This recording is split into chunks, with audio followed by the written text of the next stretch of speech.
Madam President. The senator from Texas. You know, I remember as a kid in Sunday school thinking what it would have been like to live in Israel in the age of the apostles, in the time of miracles.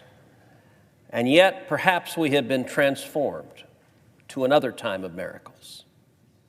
Yesterday, I was at the White House where President Trump signed into law bipartisan legislation, my legislation, the Take It Down Act, that I authored with Senator Amy Klobuchar to protect women, to protect teenage girls, to protect young people online from non-consensual intimate images.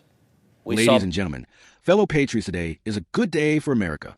I mean it. We are witnessing something that doesn't happen often in the swamp we call Washington, D.C. common sense finally winning. You heard that right. I'm talking about the Senate's unanimous passage of the No Tax on Tips bill. And yes, Senator Ted Cruz just took a victory lap, and he earned it. Let me break this down for you. This bill is a direct hit to the IRS's long arm reaching into the pockets of working-class Americans. Waiters, waitresses, Uber drivers, bartenders, people who bust their butts every day to serve others finally getting a little relief. And who do we have to thank for this? Conservatives like Ted Cruz, who are actually listening to the people. We saw both parties come together and pass landmark legislation. And just a moment ago, 24 hours later, we saw the same thing happen. And so I thank my colleague from Nevada for moving for this to pass by unanimous consent. And I want everyone to reflect on what you just saw happen, because it is consequential. Last year, in the midst of the presidential campaign, President Trump at a rally in Las Vegas announced his policy proposal of no tax on tips. And Madam President, you will recall the week after he announced that, he came and had lunch with the Republican senators, and he told us the backstory of where the idea came from. And he said he was sitting at a hotel in Las Vegas getting ready to go to his rally, and he said he was having lunch there, and he said a waitress came by, and he said she was beautiful, which I believe him.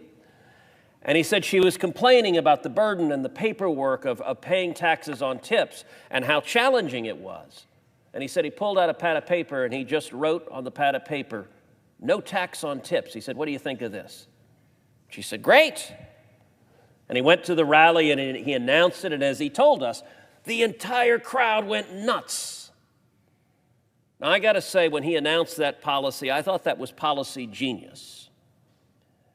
The next week, I drafted legislation to implement no taxes on tips. And I introduced it in the Senate the very next week. And within days, both senators from Nevada joined my bill as co-sponsors. As the senator from Nevada just described, she told me on the floor, she said, 25% of all workers in the state of Nevada are tipped workers. And this is common sense, bipartisan tax reform. Look, I think we ought to be fighting for waiters and waitresses. We ought to be fighting for bartenders, taxi cab drivers, Uber drivers. We ought to be fighting for beauticians and nail salon workers. We ought to be fighting for all the men and women who are working and working hard. We ought to be fighting for casino workers. Sorry to leave them out. As a longtime poker player, I certainly don't want to leave them out. But we ought to be fighting for blue-collar workers across this country. And I will say I've urged the House of Representatives, I've urged the White House that we should take up no taxes on tips in the House and pass it. And I said, look, if the House passes it, I think there's a very real chance the Senate will pass it. It's bipartisan legislation. And what we just saw is the Senate passing no tax on tips 100 to nothing. Every Democrat voted yes, every Republican voted yes. And by the way, the backstory, just kind of pulling the curtain back on how this process operates. The way the process operates is when you're seeking to pass something by unanimous consent, you circulate what's called a hotline, and every senator gets the chance to say, are you going to object? And on the Republican side, every senator said, nope, goodbye me. And on the Democrat side, every senator said, nope, goodbye me. And so this is now passed, and we are sending it to the House of Representatives. Here's the good news. With what we just saw now, the certainty that we will see no tax on tips become the law of the land, I think is very close to 100%. As the senator from Nevada mentioned, it is included in the House's One Big Beautiful Bill, and whether it passes freestanding or as part of the bigger bill, one way or another, no tax on tips is going to become law and give real relief to hardworking Americans. So I'm proud of what the Senate just did, and I commend Democrats and Republicans, even in a time of partisan division, coming together and agreeing on this common sense policy. I think that's terrific for workers in all 50 states. And with that, I yield the floor. Now listen, normally if you told me every single Democrat would vote yes on something Ted Cruz put forward, I'd say, what plan are you on? But even they couldn't object to this one. That's how much sense it makes. No one, and I mean no one, should be taxed on tips. That money was already earned after taxes by people doing real work. What part of that is complicated? Let me tell you how this all started, and it's something straight out of Trump's America First playbook. President Trump, yes, the one they tried to silence, was talking to a waitress in Vegas. She tells him how ridiculous it is to pay taxes on her tips. He takes out a notepad, writes "no tax on tips," and boom, policy is born. That's what leadership looks like. While the left wants to ban gas stoves, make your kids question their gender, and raise your taxes into the sky, we have actual leaders sitting down with real Americans, listening to their struggles, and creating policy that helps them. Trump didn't need a panel of bureaucrats. He needed a waitress. And Senator Cruz ran with it. That's America. Folks, I want to be crystal clear here. This is not just about tips. It's about respecting the dignity of work. In this country, the left claims to be the party of the working man. But when it comes time to stand up for blue-collar Americans, where are they? They're off writing $80 billion checks to Ukraine or pushing climate policies that put coal miners out of work.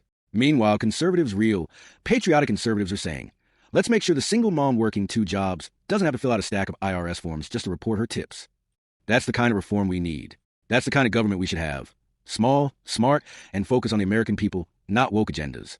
The fact that this passed 100-0 is a miracle.